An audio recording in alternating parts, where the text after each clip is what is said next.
This is Broken, written by Trin, SSJTrinity. Part 27 of Surrogate, the Director's Cut. The rating is mature. No archive warnings apply. The fandom is Malevolent, the podcast. Additional tags. The first of 3 pieces covering a few days. Covering some growth for Arthur and someone like Arthur. Beginning to explore the word broken. Warning for mention of Greek Olympic foreskins.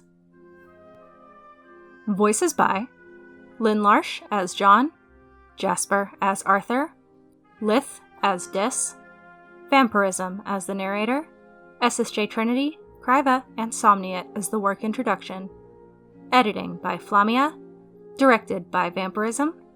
Transcript by Saffron. Created and posted with permission from the authors of Surrogate, the Director's Cut. I will not let you poison your own fucking daughter against you. But it wasn't poisoning if it was the truth. Was it?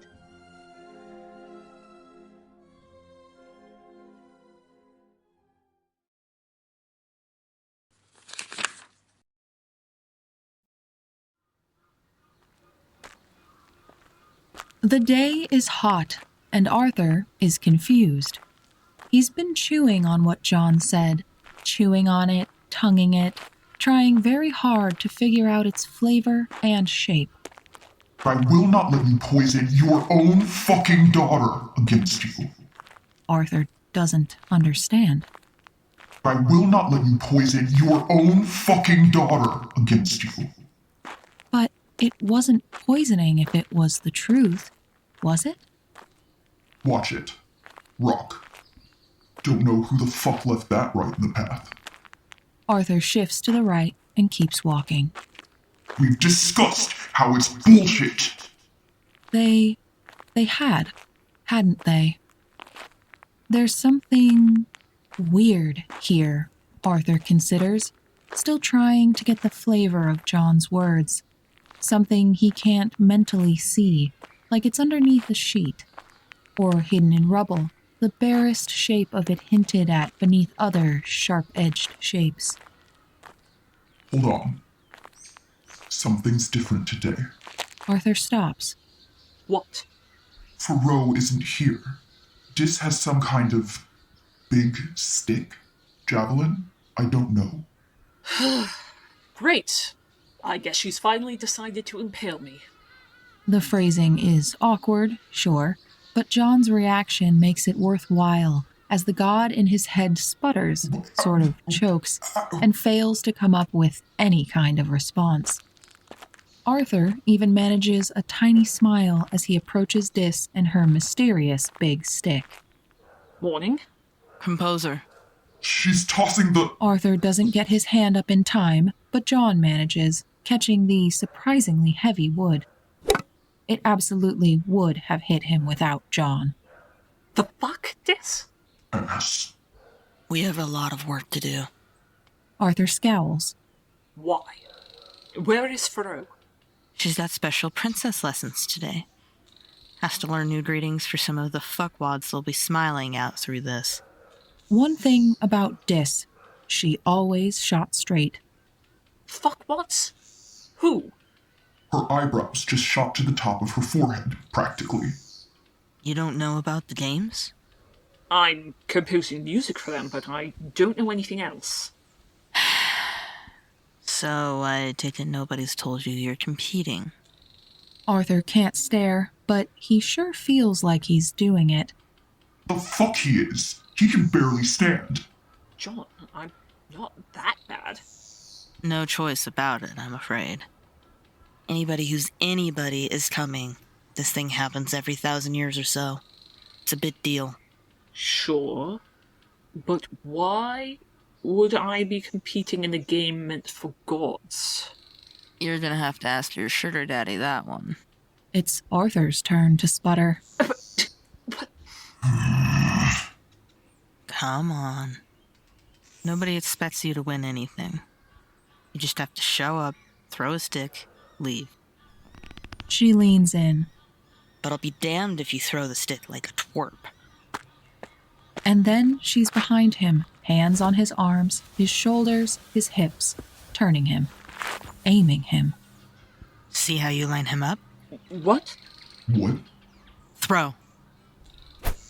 He tries. Naturally, he sucks. So she makes him do it again.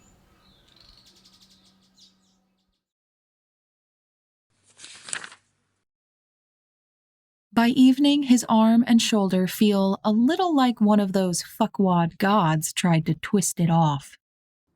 This is going to be humiliating. Glad you think so. What?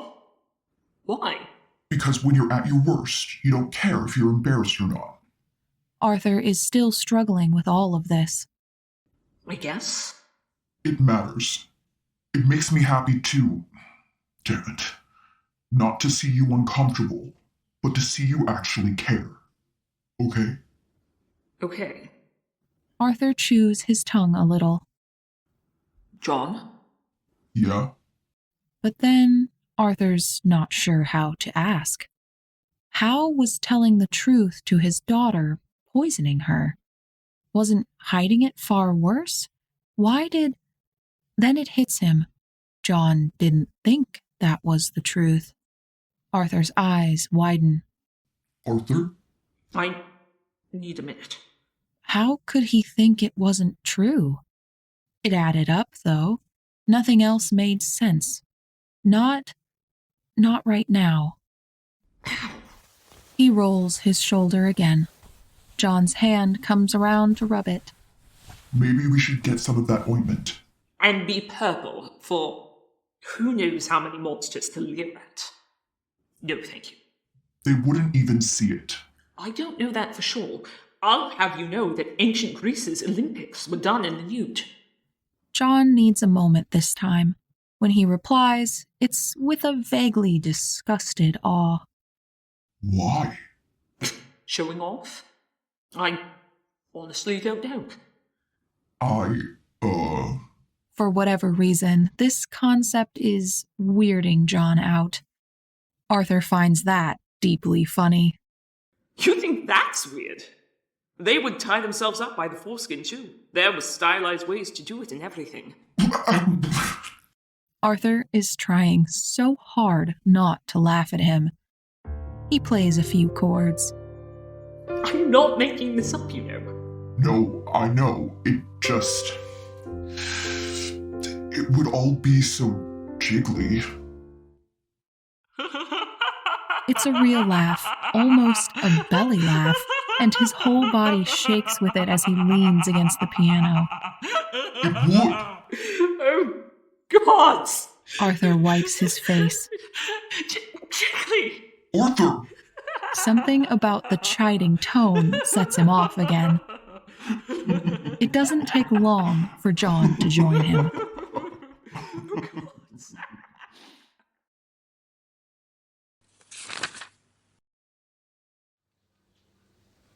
He's in a better mood than usual as he heads to train with Dis. Sure, he's still sore, and sure, they're working on something 16 months away, an amount of time he can't even comprehend, but he's still feeling good from that laugh. She sends him running. He hates running. He's really bad at it, whether being chased or not.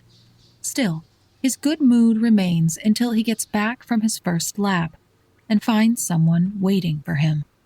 A cultist. A motherfucking cultist. A girl named Sadie. Just a girl. Her age didn't matter. She was just a girl, and she was broken, Arthur thinks, because he's been chewing on that word all day, and now this is what he was?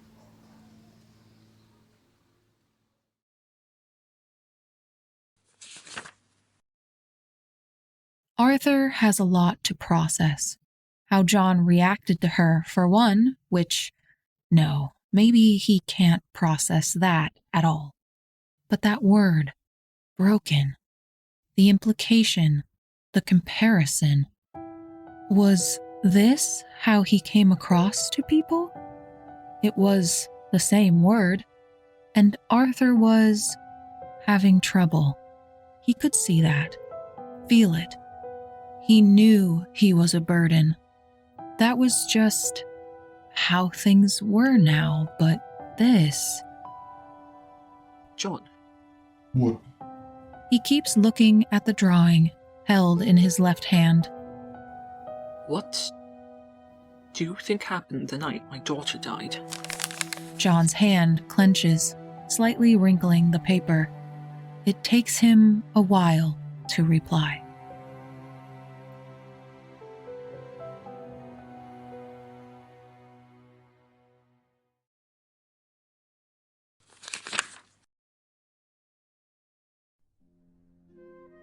If you enjoyed this production of Surrogate, the Director's Cut, please read the original written work on AO3, where it is still actively updating as of January 2025.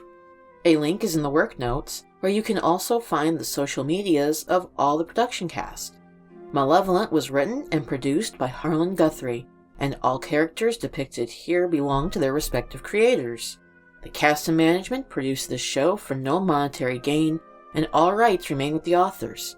Any sound effects or music used in this production were obtained legally or created by the production cast. Please let us know your thoughts, and, as Kane would say, stay tuned for the next episode!